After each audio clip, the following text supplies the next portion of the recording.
John here from Great Lakes Country. Over the last little while, a few of you have asked me about this great big cutting board that I use in very many of my videos. So I thought I'd make a quick video to talk a little bit about this board and how I maintain it.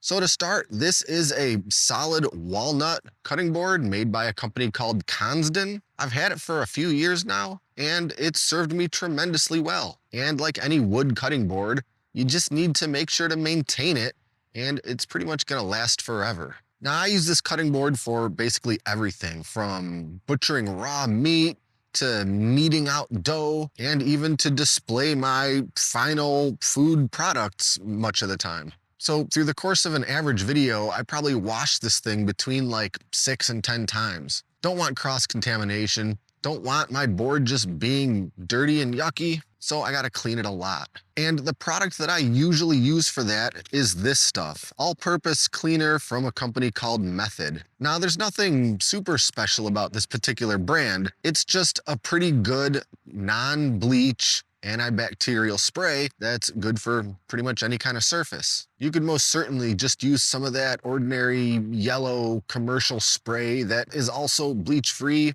and there's nothing special about how I clean it. I just spray the board all down with it, wipe it with some paper towels. If I have been using raw meat on the board, I'll repeat that 2 or 3 times, depending on how gross the board is. If I've got a lot of bloody raw meat all over it, I'll pretty much keep cleaning it until I'm satisfied that there's nothing left on it. My paper towels are coming up clean looking, etc. Now, besides for that, there's pretty much only one thing I gotta do once in a while. You know, between all the using the board and having wet ingredients and meats on it, and then of course the constant cleaning of it, the board gets pretty dried out. So it's extremely important to oil the thing occasionally. And there's no set schedule that I follow for doing so. Pretty much just whenever the board's starting to look pretty dried out, I think it's time for a fresh oiling.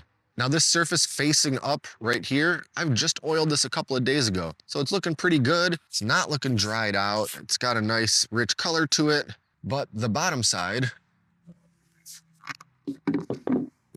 I have not oiled for some time. And well, it's probably overdue. So real quick, let me show you how I go about doing that. And before I actually start putting any oil on it, something that I like to do is take some very, very fine grit sandpaper and just give it a quick once over. I'll just gently sand it with the grain just to knock down any particularly rough edges that have sprung up from the constant chopping and slicing that this board gets with my chef knife.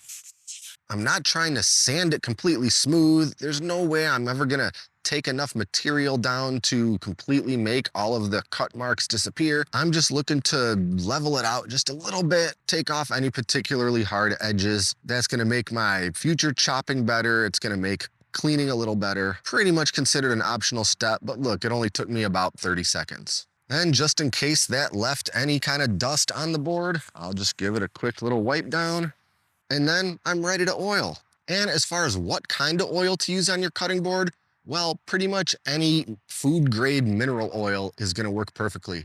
I happen to use this stuff that's labeled specifically as cutting board oil by a company called Howard. I think it works very well. Does it work any better than run-of-the-mill mineral oil? Well, I don't know, but I like the stuff, and that's what I use. And oiling the board couldn't really get much simpler. I'll just squeeze down a healthy amount of this mineral oil and then just start rubbing it in. I definitely recommend using some kind of non-linting towel or shop rags or something like that. Some microfiber would be fine, but me, I really just like using these blue shop towels because they're disposable, they're durable, and they pretty much leave no kind of lint or dust or crap all over, well, anything. So once I get all of that oil evenly massaged into the wood all over from edge to edge, and at this point my original paper towels are pretty well saturated, I'll then get myself a couple of fresh, dry towels and just buff that oil in. Slash off. I want to remove any excess that's sitting on top. I want to rub the oil into the wood a little bit more. Don't forget the edges. And this board is gonna feel a little oily to the touch for the rest of the day and maybe even some of tomorrow. So I definitely try to do my board oiling when there's gonna be at least a couple days before I need it next. But just leave it alone, let it, I guess, air dry, so to speak. And over the next couple days, it'll end up being perfectly dry to the touch, won't leave any grease on your fingers, and it's practically good as new. If it weren't for the 800 million barely visible knife marks in this board that I can see when the light is just right, I'd think that this thing was brand new right out of the box. And that's it. That's all you gotta do to keep your board in great shape, keep it from warping, make it last for years and years. Just a couple minutes of attention every few weeks, well, depending on how often you use it.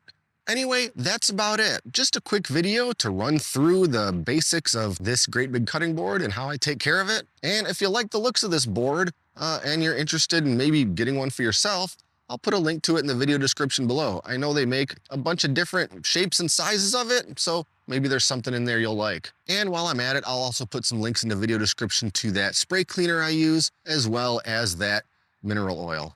In the meantime, be sure to like and subscribe to stay up to date with all our latest videos, including DIY, cooking, and everything else. Thanks for watching, and until next time, I'm John, and this is Great Lakes Country.